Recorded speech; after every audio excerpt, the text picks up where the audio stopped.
I'm Brennan Mejia, and I play Tyler, the Red Dino Charge Ranger, and you're listening to the Lightning Collective podcast, hosted by Callum. It's about to get wild! Hello and welcome to the Lightning Collective podcast. I'm your host, Callum, and today I'm joined by two guests who I went to college with.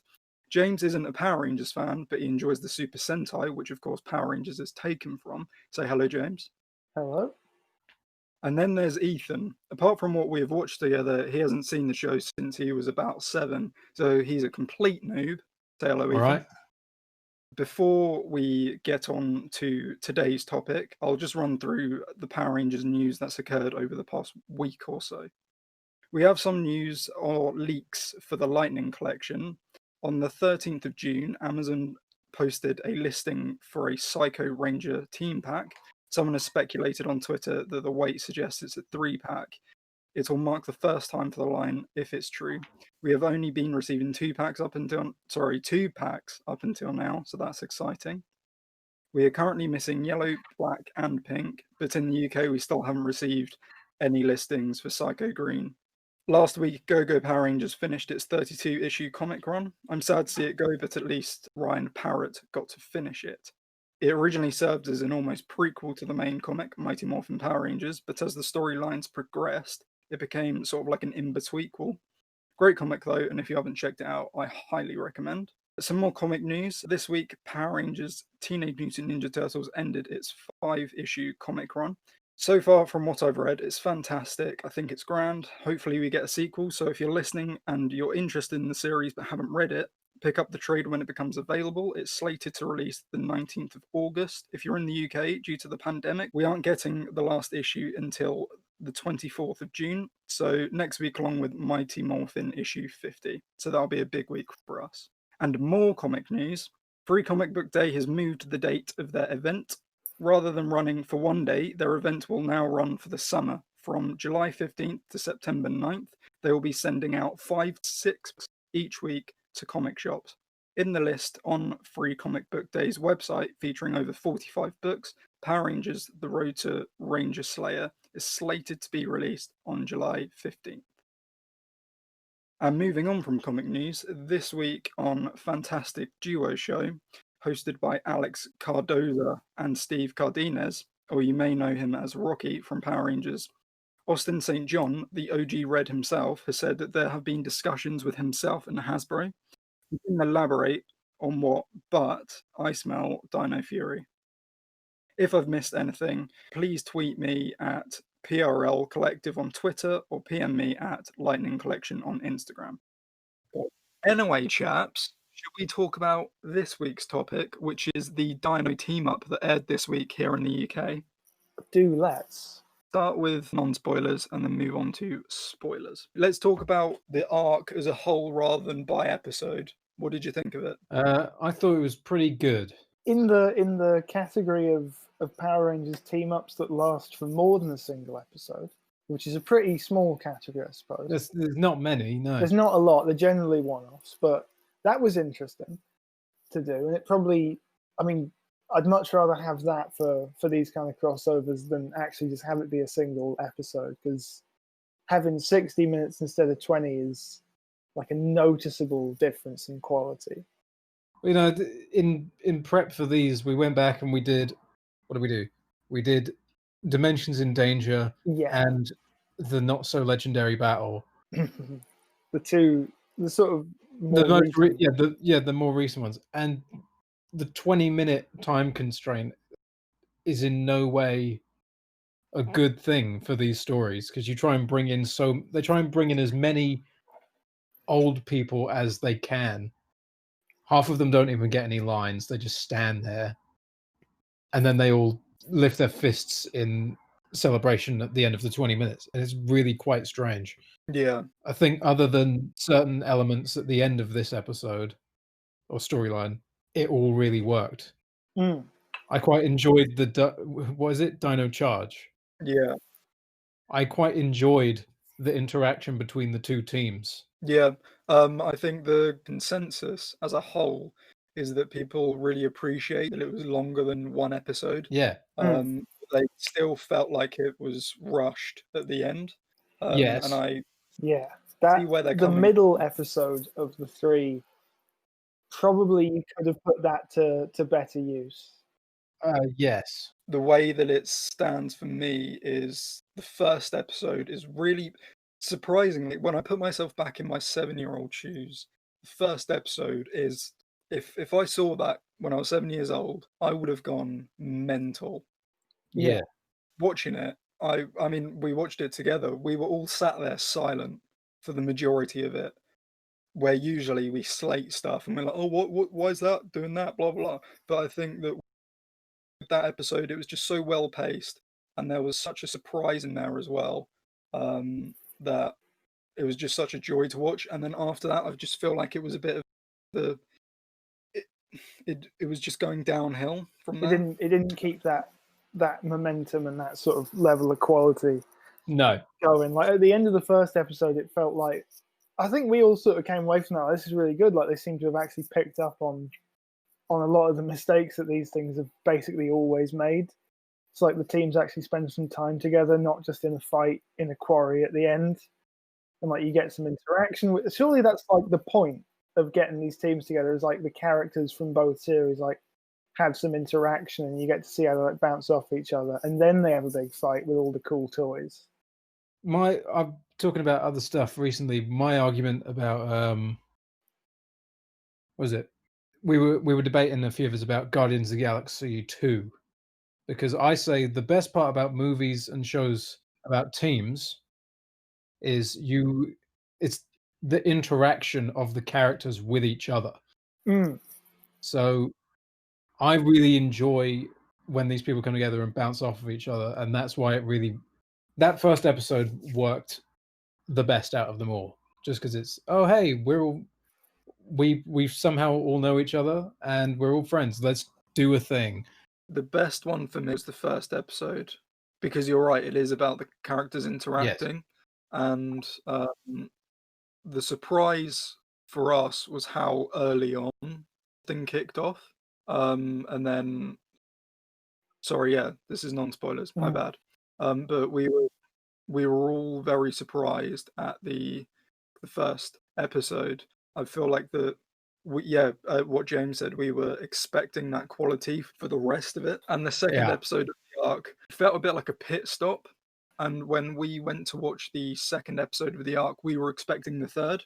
Yes. Because when this aired, no one was expecting a 3-episode arc. I think overall, when we'll talk about it in spoilers, but there really are just a very small amount of really minor tweaks that could have drastically improved everything as a whole. But I'll get to that later. Yeah. For me personally, it ranks higher than Dimensions in Danger, which was the last sort of Ranger team. Yeah. And below Forever Red, but that may just be my nostalgia goggles kicking in. Having seen Forever Red sort of within the last 6 months, I think it kind of still has that problem where basically everyone sort of gets like one line and then you sort of move on, and like it definitely could have stood to be longer. But I think the smart thing that Forever Red did was only have one member or two for Time Force, but like one member from each team, so you don't have to try and balance out like a tension and writing between like upwards of like 2 or 3 teams of like 5 people, because it's never going to happen. You can't do that. You can't keep track of that many things and give it like all satisfying coverage in 20 minutes. Yeah, you can't. So if you just have like the Reds, who are always the strongest personalities from the teams anyway, and you just get them together, like they're all going to be much easier to sort of bring across in just little moments and lines and bits of action. And that's sort of like just more satisfying than trying to do big sections of the teams really badly, which is what they generally do. Yeah, they do. What would you? Sorry, James. I was just going to say, like when Trent was in Dimensions in Danger, Trent, the White Dino Ranger, who was one of my favorites, watching that as a kid, and I think he got 2 lines and no noticeable bits of action to himself. No, there was that bit where he held his sword like a gun, Oh yeah, that bit. or like a pencil. Yeah, right at the back in the big group shot where they all just shoot at the big monster. Yeah, Like he might as well have not been there. And I mean that applied to a lot of them in Dimensions in Danger, but he's like one that I had some actual attachment to. But like if you really liked, I can't remember who else was there. I guess if you really liked Megaforce, then Megaforce Yellow suffered exactly the same problem in that. But it's fortunate because nobody likes Megaforce, so that isn't an issue. yeah, you're not wrong. What would you guys give this arc out of 10? I'd give it a solid 6. Yeah, Okay. Yeah. I'll go with that. Six and a bit. Stronger than most, but I'd probably give it a 7. yeah, it's that Yeah. kind of area. It's a Yeah, six. I'd give part 1 a 7, maybe an 8. But as a whole, I think Yeah, the the second ending brings it down half quite a kind of lot. brings it down a little bit. Right, yeah. Yeah, I completely agree with you. Should we move on to spoilers then? Yes. Yeah, let's do that. So let's talk about the first episode, which was called Finders Keepers. Very fitting because Keeper's back, but he's not the only one back. We'll get onto that though. So, what I like about this is that this story arc isn't self-contained like the majority of Power Rangers arcs are. For whatever reason, the last half of this season is interwoven. So the Power Rangers are looking for a villain in some previous episodes, his ship, and there are relics on there. Zoe finds it and proceeds to try and enter the ship despite a warning from the mentor lady saying that there's an intruder. And she ends up blowing up the ship. She alerts Evox. The villains Blaze and Roxy find Snide's sword and brings him back with the reatomizer. It's really hard to say. Zoe sees the intruder and sticks a compliance collar over him. Turns out, it's Keeper from Dino Charge, and she's going to be in big trouble. Also, I'd just like to point out, Keeper's eyes are really weird, aren't they? Both for whatever reason, they decided to, rather than, I guess it's cheaper to not have an animatronic, like they did for, I'm pretty sure they did for Dino Charge. It's very odd. unsettling. The way, like, Yeah. you can sort of see, like, the mouth is kind of animated over top of this very smooth surface, at least for some shots. I don't know. Like, I feel like in some bits they might have used the animatronic, but it always, like the mouth never sort of creased around the edges to show, like, imply it was actually sort of moving or folding at all. It's like someone put, like, a 2D animation over the top of it. Very weird. Very. But anyway, the Rangers find more relics and Devon sticks Keeper in their truck. The truck gets stolen. Nate and Steele take the rest of the relics back to their base, while Devon, Ravi, and Zoe go after the truck. One thing to note, Blue and Yellow run after the truck, I guess, while Red rides his bike. Yes. Yeah. Yeah. But they sort of Why? kind How of do they catch up there slightly ahead of him. Yeah, they are. They jump onto the truck while he's still chasing it. Yeah, they jump onto the truck. That, having watched the movie, which I'll talk about more later, that is a little bit of a relic of that, because that footage is lifted almost unchanged from the start of that movie, where there isn't any of that setup stuff. So Right. the three of them aren't starting from the same location, so it's not as weird there. Whereas in Yeah. this, it's very odd that they kind of go on like a few paces ahead of him as he gets on his bike, and then they catch up to the truck faster on foot than he does. Yeah. It might have worked better if maybe they hadn't. If you were going to try and fix, I mean, it's a minor thing, but if you were going to try and fix that, I suppose you just would have Blue and Yellow not be at the same place as Red when you start. Or just teleport them, It's true. which they can do. I'm pretty sure in Power They Rangers. can do that, yes. But anyway, the truck stops for no reason in like a car park, and then surprise, a portal comes out of nowhere, and the Dino Charge Rangers show up. Well, 4 of them within the first 10 minutes of this episode starting, which is big brownie points for me personally. Yeah. Yeah, great stuff. That was good. I don't know about you guys, but I was expecting them to show up at the end of the episode. Yeah, I guess. think when we were watching it, we just sort of like a minute before, like made that prediction. Like, well, I can't wait for the Dino Charge Rangers to show up, like in the last few minutes, just in time to have a fight in a warehouse somewhere.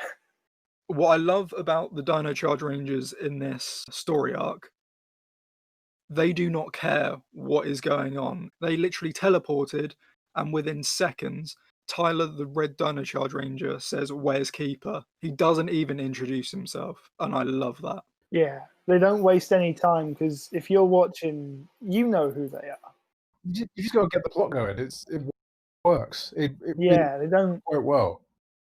It happens so much in this story arc. I'm gonna make it a meme that the Dino Charge Rangers are fucking savage because it is hilarious. They do it like 3 times. They do it at least once every episode, and I love it. But anyway, they run over to Keeper, and some enemies teleport out of nowhere, and then there's a huge fight scene, and it's absolutely fab. Fight scenes in these 3 episodes are actually great. Yeah, they were. They were Yeah, really good. Yeah. Yeah, there's a few moments that we'll get to. Oh yeah, I know which one you mean. Roxy and Blaze turn up, and they take Keeper. When they teleport back to their weird dimension thing, that establishing shot, I know that this isn't part of the story arc, it's part of the series in general, but that establishing shot of the villain base is awful, isn't it? Yeah, it's not good. The like big sort of just perfectly smooth ice spikes, kind of just panning up over a hill, and then that's about it.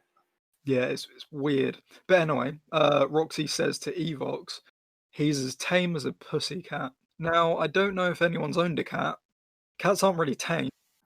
No, we can make fun of stuff like that, but I think in terms of a Power Rangers episode, the script was actually quite good for part 1. The things that I'm pointing out, they're very minor. Yeah, because the bit like the broad strokes are sort of alright. There aren't, at least in episode 1, there kind of aren't any big obvious problems.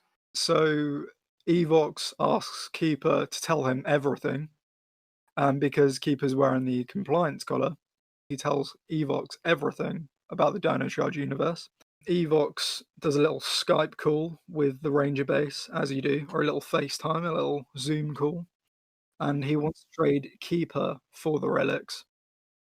And without hesitation, the mentor lady agrees. The Red Dino Charge Ranger, again, ruthless, he steps in and he says, "We need to get Keeper back above all else." Insert generic warehouse, classic Power Ranger trope. Snide steals the relics from the Rangers. And then the Rangers, or the Beast Morphers Rangers, get an alert randomly. I made sure as well, I watched this episode like 3 times. I made sure that I wasn't losing my mind. Just a random monster just starts attacking their headquarters. Mm. So the Beast Morphers Rangers have to leave. And I made a note here, it was a bit jarring. Probs Sentai footage reasons. Yeah, that's the one. Is that true? That's the one, yep. Because it's all from the same, all the footage is from the same place, but different points. It lines up quite well in continuity, so the stuff in episode 1 happens quite near the beginning, and then the stuff in episode 2 is more around the middle, and then obviously the big stuff at the end is from the end of the movie. But yeah, at this point in the Sentai, the 2 teams weren't working together yet. It was just the Dino Charge equivalents having this fight. Oh, so okay. they just sort of, it was kind of jarring. That's another one of those things that maybe they could have just not had the Beast Morphers go with them to start with. They could have just sent the Dino Charge Rangers and not had to quickly then write them straight back out of the scene. Yeah, just leave the Beast Morphers Rangers at the base and just have the Dino Charge Ranger, because they don't care. They want to get Keeper back and leave. That's their goal. When the Beast Morphers Rangers leave, Riley and Shelby come out of a portal. They seem to be using the original voice actors' voices. I'm assuming it may be archive. Because the actor who plays the green Dino Charge Ranger, Michael Tabor, I don't know. He said on Twitter that Power Rangers is his biggest regret. Oh.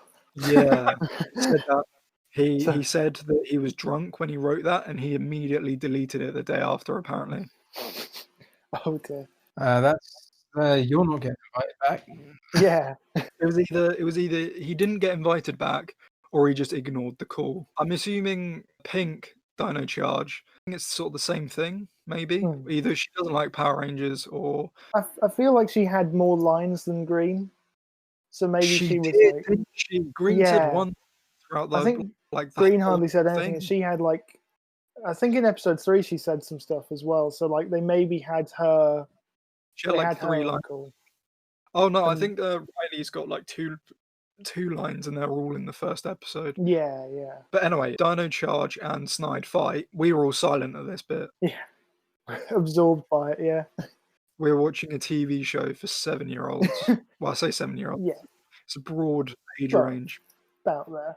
and we're silent, which I think speaks volumes for the episode. Snide gets his ass beaten. Evox reatomizes Sledge and crew to even the fight. Dino Charge put up an amazing fight. So Sledge shows up with his crew, and Dino Charge lose. Beast Morphers Rangers show up. Zoe grabs Keeper, and the Rangers escape. Compliance collar is removed, and Dino Charge Rangers just leave the Beast Morphers with the Dino Charge villains in the Beast Morphers world. Yeah. Which is very weird. Yeah, they just leave. That's big problem number 1 with this storyline for me. That's where it starts going wrong, I think, is when they're just kind of like, well, we got Keeper back. It's all fine. We're going home. The fact that they leave at the end of the episode means that in part, is it part 3, I guess, technically? What, where they come back? Yeah. Yeah. It's technically a 3-part. So the fact that they leave means that in part 3, we have to write them back into the story that they're really already a part of. If they hadn't if the episode ended with, well, we've done a good right now, but there's still a couple of problems. You guys want to stick around and help? And they say, yeah. Part 3 starts. We don't have all this trouble of, okay, we need to reintroduce the Dino Charge Rangers again alongside all the other stuff that we have to do. I feel like the flow would have been a lot better if they they just stuck around. Much. For Those extra 5 minutes of screen time that they would have had. Yeah, because there's not a whole lot of out of suit stuff even in episode 2. So they wouldn't have even had to do much. They could have just stayed there.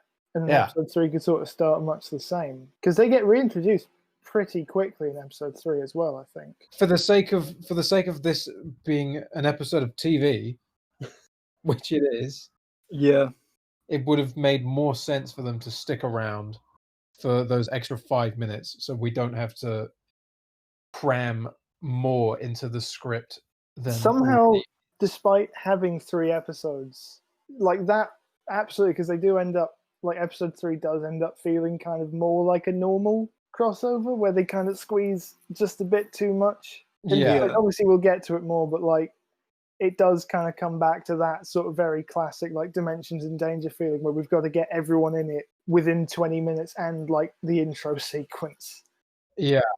It is a bit of a problem with their own creating if they had just like kept them more involved, or if they'd even been just in episode 2 at all. Like they wouldn't even have to stay if they just come back then. So you can just start 3 when they're there. Maybe it's a budget thing. Maybe these actors are contracted for 2 episodes rather than the 3. That would make sense. But who knows? Yeah.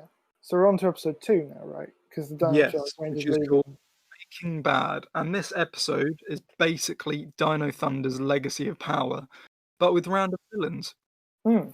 Extremely random villains. I will say this: on the rewatch, it wasn't as fun.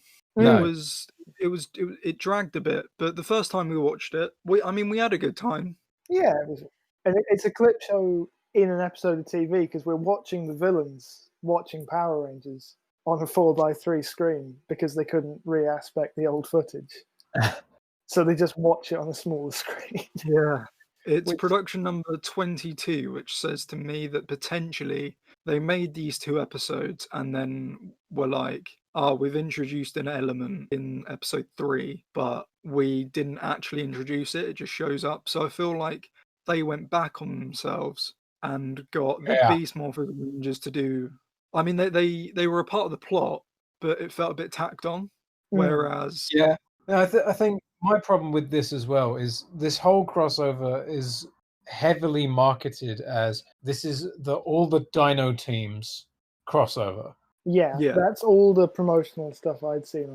I would argue I'm not sure if this is true, but it's definitely true for me. Me and James, knowing that they're going to bring Dino Thunder Rangers in, that's where the hype comes from. That was quite a draw for me, yeah, because that was like Ninja Storm and Dino Thunder are probably the two I saw the most of Yes. when I was young.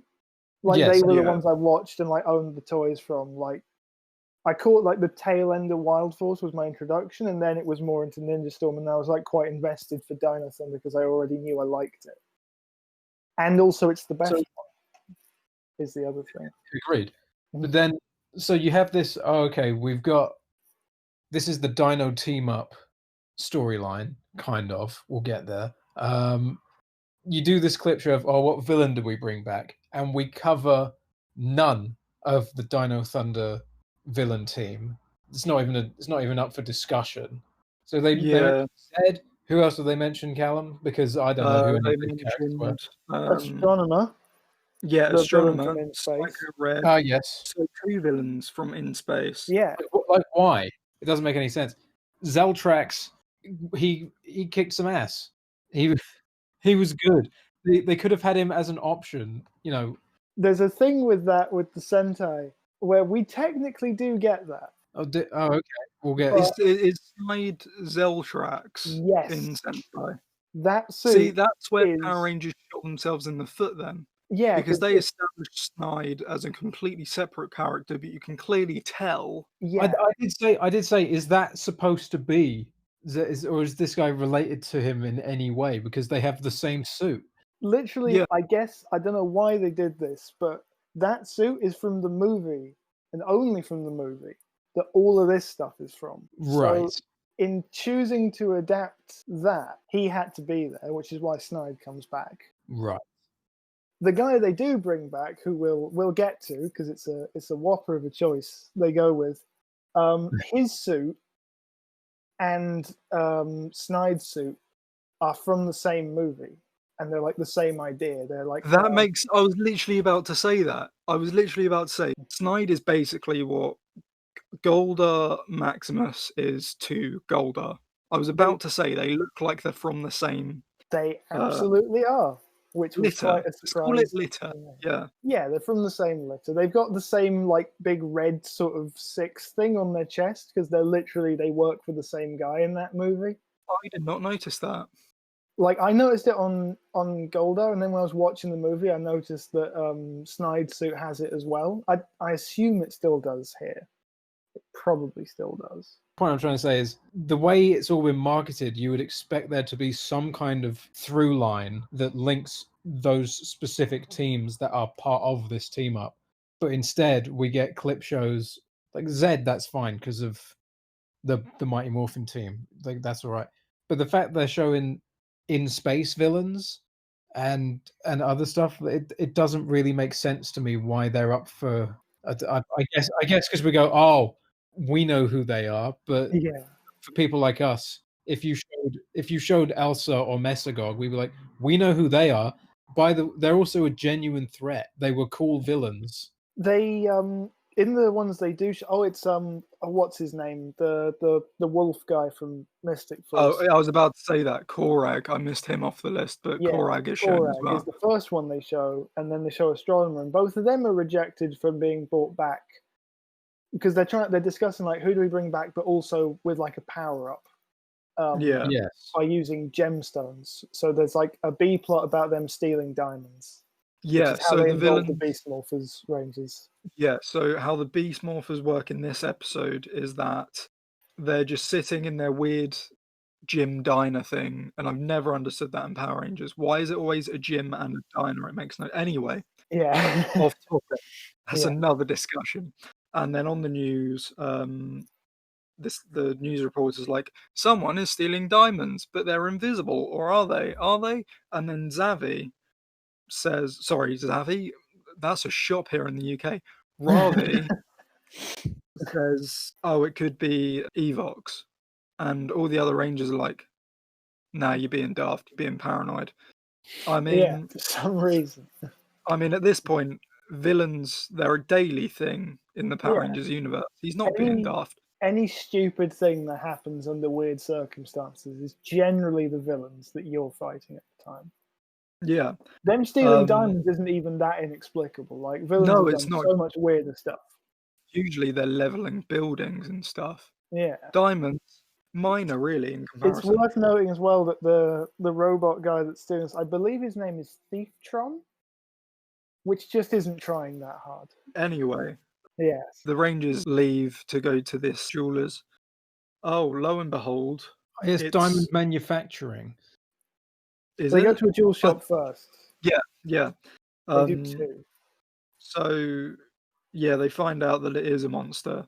And then randomly, halfway through the episode, the titles appear. This is a thing with Beast Morphers. I don't know why. Like, from the start, the intro sequence happens really late in the episode. It came 7 minutes in.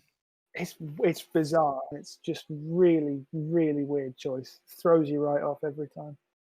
Yeah, one thing to note about this episode is that the dubbing for the monsters in the TV, or the monitor that the villains were watching from, I don't like it. Zed sounded very generic. Actually, everyone did. Scrap it. Everyone sounded really generic that was coming through TV. I've found a possible reason as to why, which comes from Kyle Higgins, who was the original writer of the Mighty Morphin comics.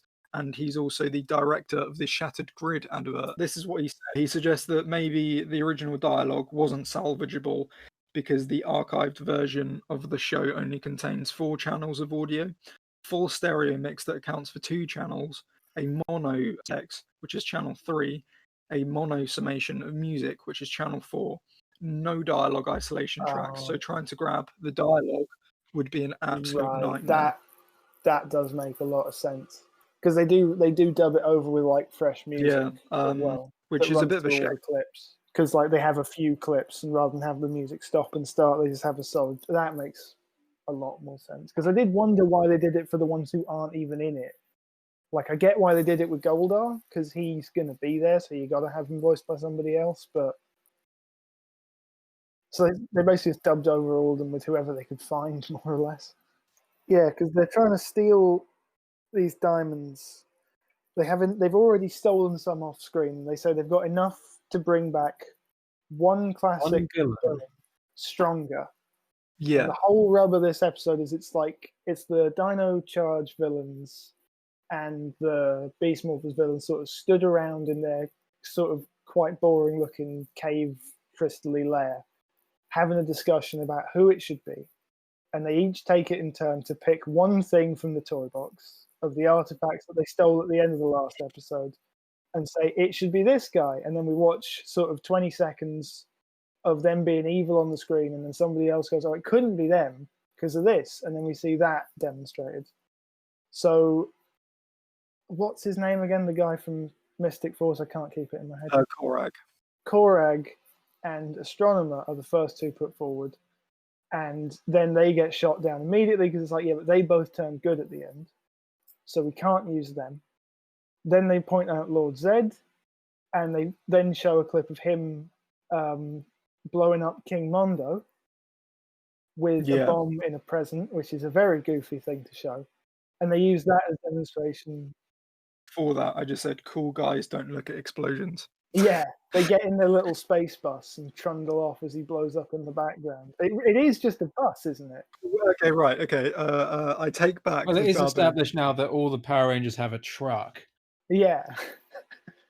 Everyone has Power Rangers. Okay, right. For that little clip of the Machine Empire being blown up, Zed's voice is perfect for it because he just sounds so sleazy, and I find it hilarious. Yeah, that was really good. fun to watch. And they use that as justification for saying, well, we couldn't trust Zed because he'd just stab us in the back.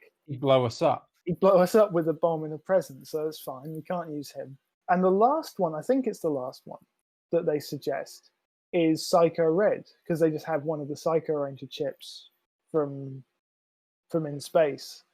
And they Well, go, I think at that point it's Lost Galaxy. oh yeah, you're right. The chips are from Lost Galaxy. That's right. Yeah.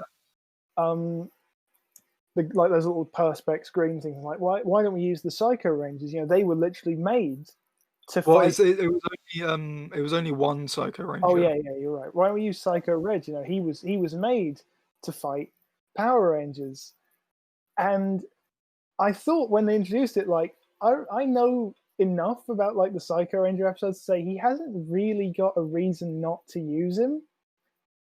And I was like, I'm interested to see how they shoot him down. And basically, the justification they come up with is like, yeah, but he lost. I'm sorry to shoot you down, James. The reason they gave Psycho Red hates Red Rangers, so he would just go after the Red. He wouldn't He wouldn't care about anyone else, which isn't bad. But if you're only bringing back one villain, yeah, I suppose you want someone a bit more. Which makes sense because then Roxy Blaze replies with, if only we had all the Psycho Rangers." Oh, okay. Yeah, but yeah, I agree with you. First watch, it sounds like the reason they gave is just defensible. I think they still could have done better to not bring up someone as kind of legendarily effective as the Psycho Rangers in the first place. They're kind of more top tier than everybody else they mention. I want to know why they decided to mention who they did, because Astronomer, for one, she is good. Astronomer is not a separate being. So how could they bring Astronomer back when Corona's alive? They could have used any other villain. Why did it have to be Astronomer? The guy with the grid lines and stuff, also from In Space, the green one. They could have just used him. Yeah, I guess. I guess Astronomer does still exist, because remember in the legendary battle where... But that's what I'm saying. Like, Corona exists. She's the same person. She is the same person, isn't it? Astronomer wasn't destroyed. She just stopped being evil. Yeah. Did Zed, actually. Zed didn't even die. The same thing happened to him. Okay, yeah. So two of the villains that they showed aren't even don't make sense. Actually, thinking about it, Korag doesn't even make sense either. No, because he didn't die, did he? He's a good guy as well. And he still exists. Unless his character died off screen during Stick Force and Beast Morphers. Yeah. I think he said Beef Morphers.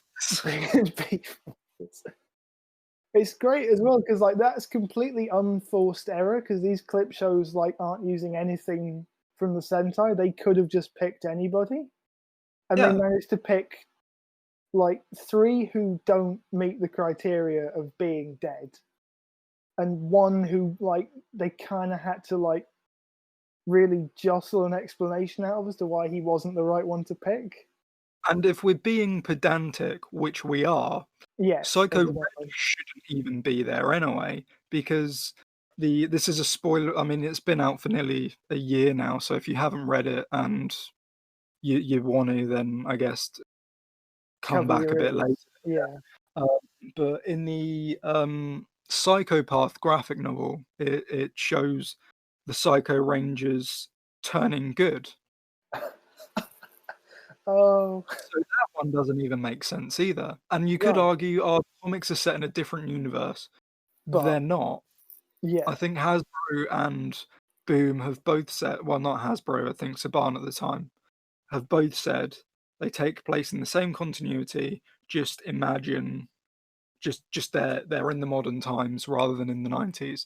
And that's fine with me, because Power Rangers continuity is all over the place anyway. So if we're being pedantic, Psycho Red shouldn't even be there anyway. Yeah. So because he's still alive and running about, and he's good as well. Yeah.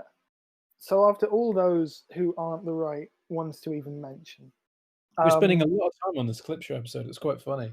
Yeah, we are. for how quick and inconsequential it was. They decide to bring back Goldar, who is apparently the most effective one they can find in the whole chest. which is BS, very by the way, funny because yeah, the 'Cause he Red sucks. Ranger, 'Cause he Mighty sucks. Morphin, and I probably the White Ranger when he takes over as leader constantly whip his ass. yeah, he's weak as anything. I get why, because that's the suit that was there. Yeah, it I know makes they sense. had to do it, but they could perhaps have like had a better justification rather than saying, "Oh, we go pick the best one," and then show them go right. We'll do Goldar after mentioning Because all he these other guys because he sucks. If they just like, I can't He's say. the I mean, I worst don't know. one out of everyone they mentioned. He's like they show clips of him being effective, and they don't like for some reason no one refutes that. He goes, yeah, what about like the twice as many times that he lost? What about really the bad. time that he turned into comic relief because Oh, he had nothing else to do in the show? What about the soon- fact they bring him back in this and use him to just kill him immediately and make the actual villain look more threatening? That's his purpose here. Yeah, he doesn't do because that much. Yeah, a second of him, sorry, James. that's Within a fine. second of him turning up, Sledge then rinses him. He says something, I don't remember what he says. He's just like, "Oh, I've got more power in my pinky finger or in my tiny toe or something." And Goldar turns around and ruins him. He Hits him kills with him. a kick. Yeah, Also, we forgot to mention, but the Beast Morpher Rangers destroy all of Sledge's crew. yes, As well. because Poisandra and Curio go to steal some diamonds because Yeah. Poisandra wants them because they're pretty.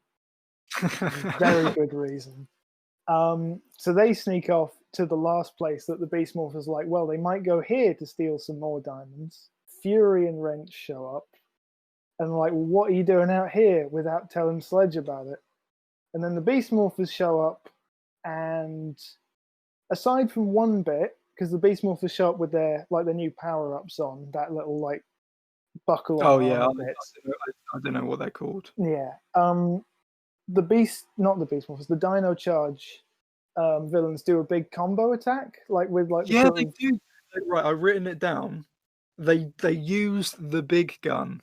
yeah, and it knocks the power ups off the Beast Morphers, and then they just turn around and use their big gun right back, and just trounce them like in about 30 seconds.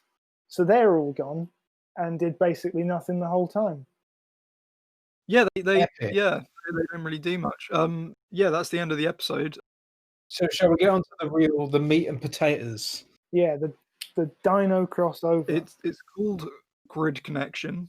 Yes. So the plot, Keeper tells the Beast Morphers, the Beast Morpher Rangers, that he's had a vision. There are many Rangers in battle and they all lose. Devon doesn't believe him, and Keeper, before he doesn't believe him, Keeper tells him that he's going to get hit by a meteor. Yeah. Now, when we were watching it, I didn't hear that. I didn't hear that line. That's news to me. Yeah, but the second time I watched it, he does say that, and that has just turned my view on Devon 180. If some weird guy told me that a meteor is going to hit me, I probably wouldn't believe him either, to be If honest. a thing that looks like Keeper said that, Yeah, if a weird ET thing told me you're going to get hit by a meteor, probs wouldn't believe him. yeah. Yeah. Devon leaves to go to a video game tournament, I believe was his excuse as to why he had to bugger off on his bike. Yeah, so Yeah. Devon leaves to go to a video game tournament. On his way, surprise, he gets hit by a meteor. And he's like, oh no. So immediately goes straight back to base. Where did everybody else go? They got They get incoming transmission from Dino Charge. Spoiler alert, of course they're getting beaten up. Yeah, they Yeah. get beaten up. And they're getting beaten up by Goldar, yeah? That's later.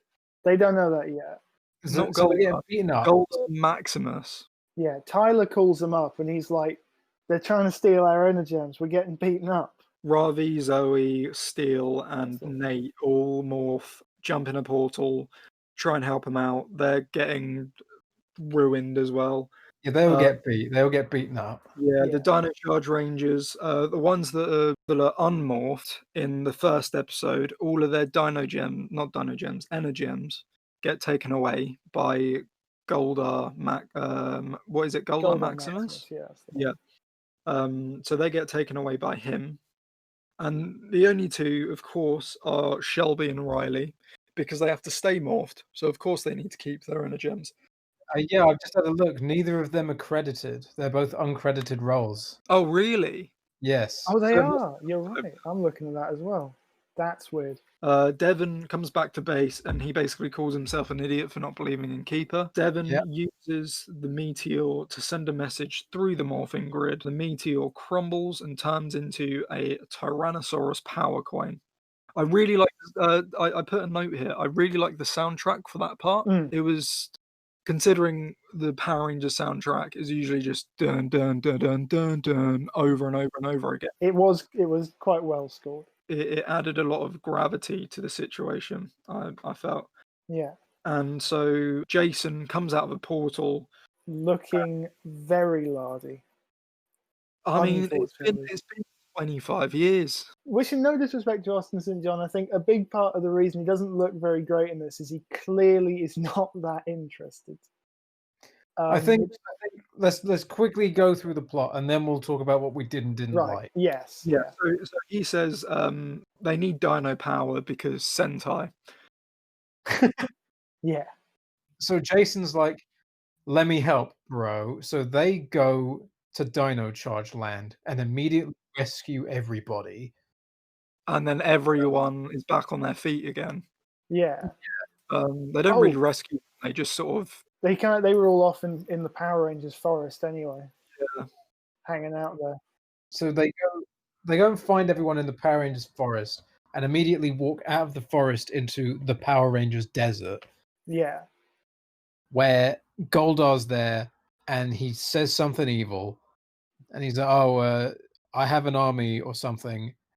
And then Jason, trying his hardest, says, that's not an army. This is an army, and some portals open, and the Mighty Morphin Rangers. Can I just say, at that point, it looks like they're trying to do an Avengers Endgame.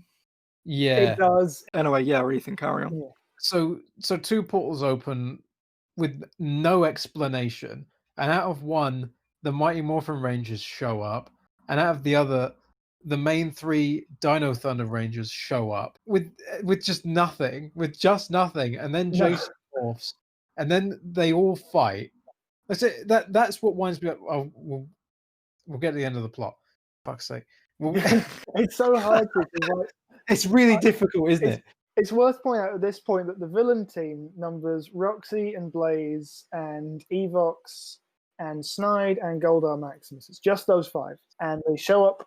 As soon as they get there, they give the 4 Dino Charge Rangers who lost their Energems fully charged up with Morphex energy, as they helpfully tell you. He actually says in the episode that he got them from the Ranger Vault, which they have. They do, yes, the... that's right. It's got all kinds of old Ranger props in it, which they don't use in this. Even though one of the things they have in there is a Dino Thunder gun sword. Yeah, they do have a Dino Thunder gun, don't they? So if we'll get to the end quick. So 2 teams of Rangers just show up and they all fight and they very easily beat Goldar, who we spent a whole episode bringing back to life, just to make the main villain, whose name I don't know. You skipped out some very, well, not really key points, but key for us. All the Dino Rangers, all of them from all the eras, they combine their weapons. Yeah. And that's how they defeat so they combine their big guns and then they shoot him. Really big gun. With the big gun, they throw it at him. It's they throw the gun at him. The big sword from Dino Charge and the big thing made of the bow and arrow and all the bits from Mighty Morphin, and just the big gun with the shield and the stick and the little clips from Dino Thunder, and you put all those together and they just lob it at him, and it goes right through him and kills him immediately. Just to make the actual villain a bit more threatening, he then goes through a minute long transformation into a big robot evil head thing. He doesn't. So Felt like it. well, yeah, it felt like it, but it wasn't. So he doesn't turn into the Zord. The Zord is created by what's his name, Skozel or something. Oh yeah, that idiot. Yeah, him. But he's created this Zord from the Energems.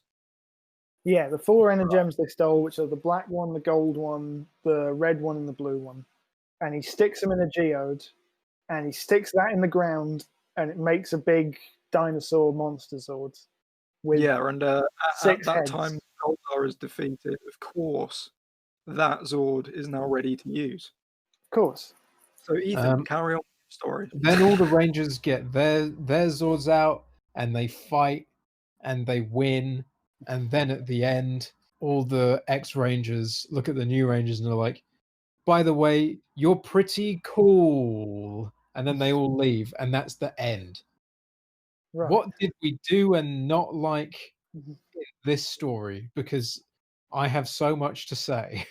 I liked So- that all the Rangers were integrating with one another. So all of the pterodactyl themed Rangers were flying about. I don't know how Mighty Morphin Pink was flying around, but who cares? Yeah. So they're flying about and just destroying monsters. MMPR Black is teamed up with Dino Charge Blue, and MMPR Yellow is with Dino Charge Green. Ethan, the next bit, the Dino Thunder Rangers do a thing. What do? They use their big gun. Yeah. It was I really did lose my shit when they got out the Z-Rex blaster. Yeah. For some reason, because they never do that in these team ups. They never use things you actually know, and I was making that point as they did it, which made it all the more epic. You were saying use the big gun on the assumption they wouldn't do it. And Yes. then as the words were leaving your mouth, it went into like I think the actual Dino Thunder like effect shot. Yeah, and doesn't hold up. No, it doesn't really. It looked quite a bit rough, but they use the big gun, and they're using their I forget what it's called, their powered up thing where all the white triangles sort of like grow off of them a bit. Super Dino mode or something. Super Dino mode, yeah, I think that is the one. They're using those, and then they use the big gun, and they use it on Snide for in Power Rangers no reason. They have no reason to fight Snide, except. So I imagine in the Sentai it's because that's their villain. Yes, which is why they're fighting him, which is why Mighty Morphin are fighting Goldar, and Dino Charge don't actually have anyone fresh in this fight to fight, except for... No, nobody, actually. Nobody. So the first thing, let's talk about the first thing. Okay. Let's talk about the inclusion of the Dino Thunder Rangers. For you two personally, this is where the hype came from. This was the exciting bit, because Mighty Morphin being in stuff, that's going to happen a lot, really. Yeah, they are there a lot, even if it's just through Tommy, because it's always Tommy, and I'll mention that again in a little bit, Callum, in the next bit. Okay. So I think you'll get my point. Okay. But I think including them, they're obviously only here because of the Sentai. Yes. Because they have no reason to come out of a portal. They just kind of do, and that I did write that in I said in my predictions, didn't I? Yeah. Dino Thunder Rangers aren't in it. Let's go over predictions. I forgot about that actually. Yeah, oh yeah.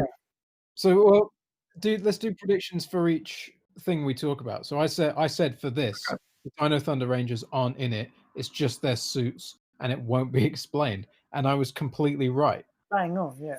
Yeah, you were right with that one. There isn't that much to say about them. It's just they showed up, they used their big gun. It was cool. It was cool to see their Megazord, but their one didn't actually really do anything. No, it got whacked and it just landed on the ground, and that was it. Yeah, that's kind of all it had. Even the Dino Charge one had its combined mode with the gold one's Zord. Oh yeah, I don't know what it's called, but yeah, I saw that. Do you guys have any thoughts on specifically the Dino Thunder team and their role in this, or lack thereof? I think I was more than I expected that they even got a voice line, but it wasn't a good voice line. Yeah. Because Connor, big air quotes, Connor, I think, like when they're at the end, they're all having the talk like, oh, we beat them, well, that was tough. like, oh, but Evox is still out there. Beast Morpher's Yellow Center, and he just puts his hand, still morphed, obviously, because they're not in it. He puts his hand on his shoulder and is like, what does he say? It's like, So, oh, I'm sure you'll see him again. yeah, in Yeah, what is something like- definitely not Connor's voice at all. Not even close. No, it sounded like one of the producers just did it. Yeah, whoever was around that didn't mind doing it for free, probably. Yeah. Back to the non-spoilers, what I said about if they're gonna get it wrong either way. I really appreciate the Dino Thunder Rangers at least had some lines. Yeah. Because Yeah. if they was there and they didn't say anything and just left, then I think people would be even more pissed that they didn't say or Yeah. do anything. No, I agree. But the fact that they at least put effort into it to give them lines, They had cool moments in the fight, so yeah, they did. But So that was Sentai footage. yeah, it was Sentai footage, but it was still cool to see that. Yeah, I think for what we got, fine, but I would have liked more. But I understand why we don't get more. I think what they gave the Dino Thunder Rangers, considering, was actually quite a bit to do. So as we're on the topic of characters that are in it and don't have much to do, let's quickly Yes. talk about the Mighty Morphin team as well, because I would say they get less to do than Yeah, the they get Dino nothing to Rangers. do. Yeah, They don't get say anything. Yeah. They don't say anything. They don't do anything cool, from memory anyway. Do they? No, They don't use their big gun individually. they do No. not. Zach has one line. Does it? He's the Did he? only one.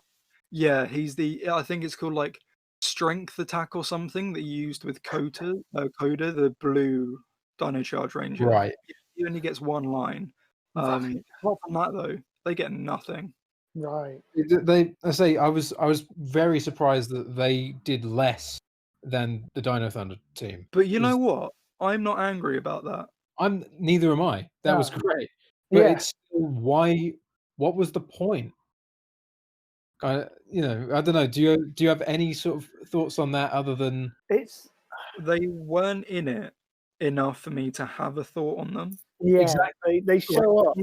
When you pointed out that they had nothing to do, I remembered that they had nothing to do. yeah? They felt like they were extras. Well, I mean, they are extras technically, But like even more than But what I did like about the episode was that they used archive footage of the cockpits.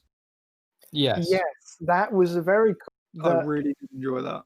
is not present in the Sentai one.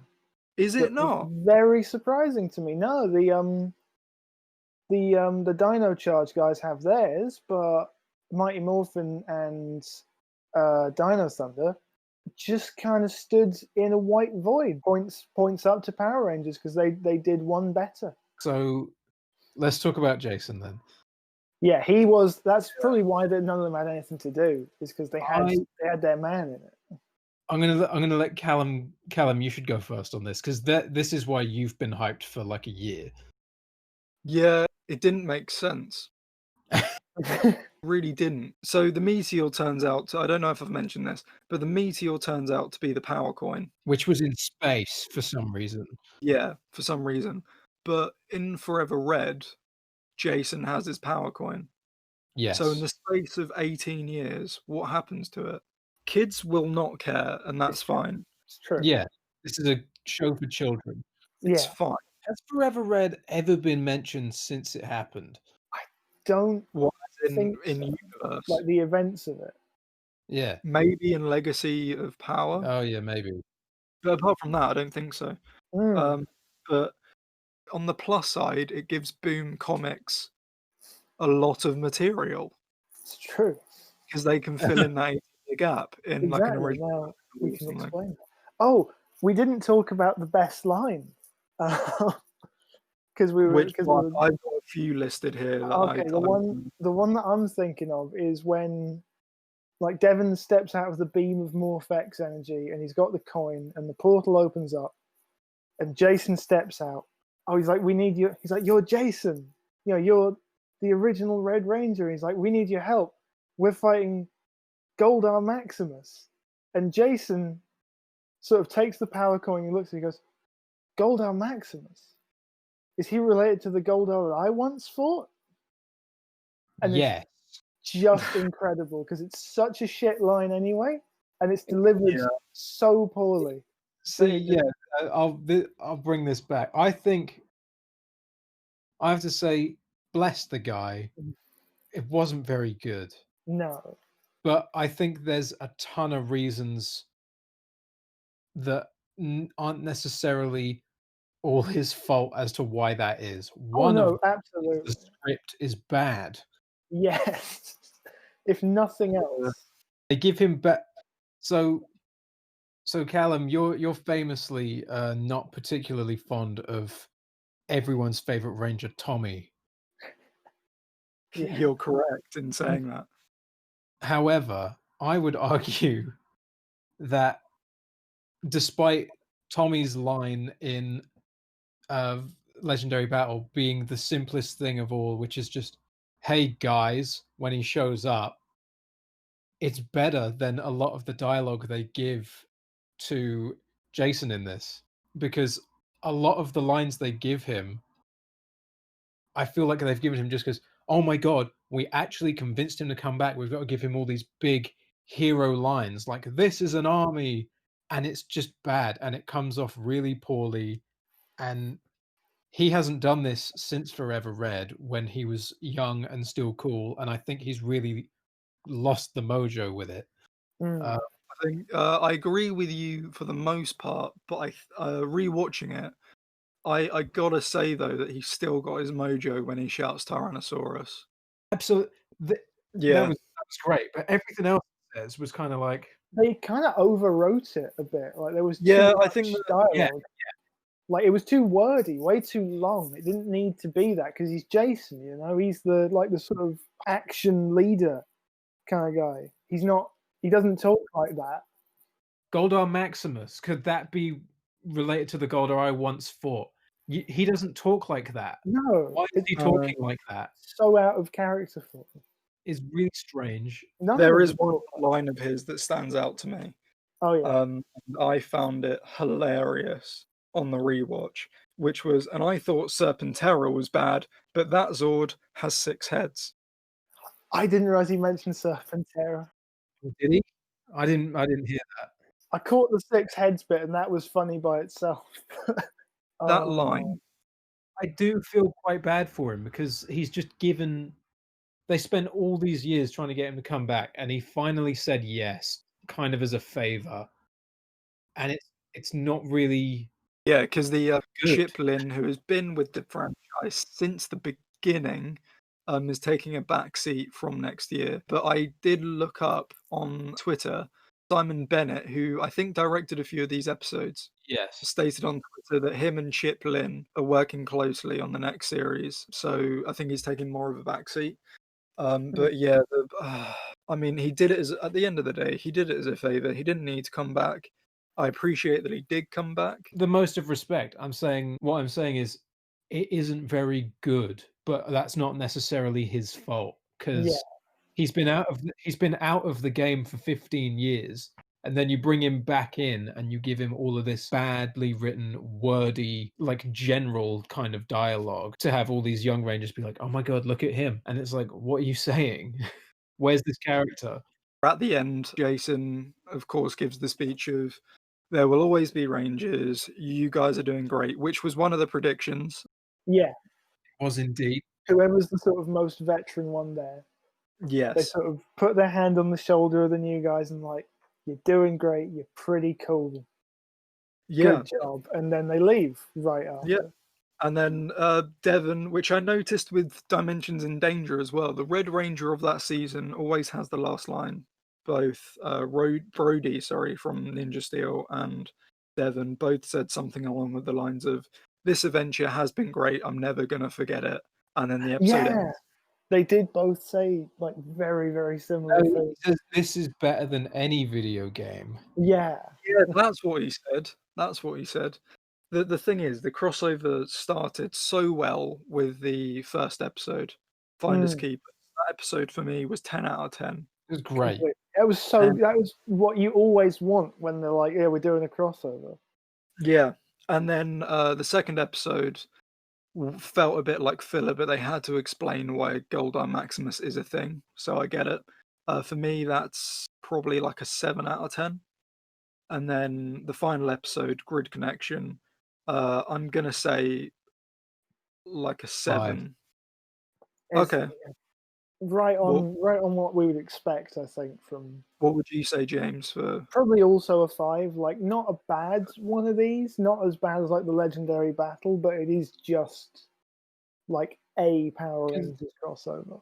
Yeah, because we watched the Legendary Battle in preparation for this, and it sucks. It's the worst one. That's So that's bad. the bottom of the barrel for this stuff. Yeah, I completely agree.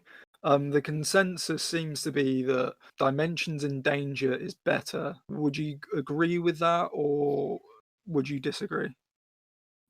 Dimensions in Danger is better than this. Yeah, the last episode. I don't know, to be honest. Yeah, I'm chewing that one over, and I can't. So in terms of overall story, if it was just part 1 and 3, and we didn't have that weird thing in the middle, Yeah, this trumps it by miles. But if you're Massive. talking, if you're talking just this episode, yeah. I feel like it falls into a lot of the exact same traps. Yeah, I'm going to, for me personally, I think it's better than Dimensions in Danger, just because it's just a lot of Tommy. It's too Yeah. much. so much Tommy. I would argue that this is better because in this, the story is Devon and Jason help the others, and then some random Rangers show up at the end and fight. Whereas the story in Dimensions in Danger is, hey, look, loads of veteran Rangers. What are they going to do? Nothing. You're welcome. Yeah, Yeah. And I think this story arc benefited from having multiple episodes. yeah, absolutely. If I knew nothing about this going into it, and at the end the portals opened and those two teams came through, I'd have been like, "Yo, what? This is cool," and then I would have just accepted it. It's the Yeah. build, knowing. Yeah, it was having this be like the Dino crossover with all the dinosaur teams so far, and then it kind of wasn't that really. And if you compare that to Dimensions in Danger, it would be, well, it opens up and you have all these veteran rangers showing up and you're like, oh, okay, what's going on here? This is kind of cool. And then they do nothing except for Tommy, who fights himself again. Yeah, he's done that. I can count at least 3 times, at least. The outcome for me is that because they used a Sentai movie, which I don't think they've used Sentai movies for quite a while, just because rights and money. Yeah, I would be very happy if they carried on using Sentai movies. I will just say they didn't set up the next season, Dino Fury. that was something I was going to mention as well, because that wouldn't have been even remotely difficult to do, because the show that is based on has finished airing. Yeah, So all the footage you could ever need already exists, and all they needed was them all in the suits on a hill or something, and you can just like reverse shot, make us think they're looking at this stuff going on. yeah, just do what they do in Sentai, which is usually just the new team appears for like 2 seconds. They look at the current team and they're like, oh, they look like they're handling it, and then they Yeah. leave. That is essentially what they do in Sentai. There's absolutely got to be a bit from that show where they're just like all 5 of them are just stood together on a cliff, because they do that so much. Yeah, And that was the only shot they needed to have, and just like didn't even need to like dub over any more than like one person, and like it wouldn't even have mattered if they dubbed the whole lot with voices they end up not using, because no one's going to really notice if they're close enough. they've done that with Power Rangers in the past, because I remember there was like the special preview for SPD during Dino Thunder's run. You're right. There was, wasn't there? And that was all. They used random ADR for it. Yeah. And it was fine. It No was one would have fine. minded. It's about showing the suits and just being like, this is what's going to happen next. And if Yeah. they're doing a dinosaur one next anyway, Yeah, they are. Like, exactly. Like, why not just do that?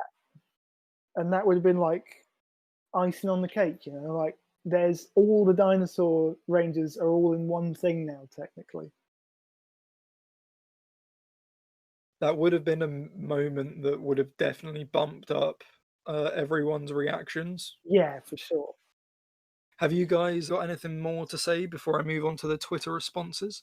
I don't think so. I think we've been over it pretty well. All right, so the Twitter responses, I've got 3 here. First, at Frankie Joaquin says, I'm a diehard fan of Power Rangers and was seriously looking forward to the team up. I would have to say that the episode wasn't as good as I thought it would be. I still liked it. It can be handled better next time. Yeah, I completely agree with Frankie's opinion there. At cap_lives, I thought it was all right. Not being able to get at least some voices back was a problem for me. That's what I mean about they can't please everyone. You're going to get backlash either way. At Stalin Medal says, just like an old jigsaw puzzle with a few missing pieces, I can appreciate the overall mini saga despite its flaws. Yeah, and I agree with that as well. I think it's going to be a team up that is on the more positive reaction. I think a lot of people are going to remember it fondly as opposed to Legendary Battle. That's it from Twitter, and is that it from us? I reckon so, yeah. I think we've got all our All right. thoughts. Well, I would appreciate everyone's feedback when you're listening. If you could give me a little tweet at PRL Collective or at Lightning Collection on Instagram, I would greatly appreciate it. I just want to say a big thank you to Josh Steele for creating the cover art and the YouTube banner, as well as Frankie Waters for putting together the intro and outro. I'll leave their social medias down in the description if you want to check them out. I'll be back in 2 weeks' time. I have no idea what the subject will be, but I'll let you guys know on Instagram and Twitter. Thank you guys for listening. My internet is going all over the place. I'm just looking at the bar. Anyway, thank you for listening, and it's a bye from me. Bye from me as well. Laters. See you later, guys. Bye. You've just been listening to the Lightning Collective podcast. Have a great day.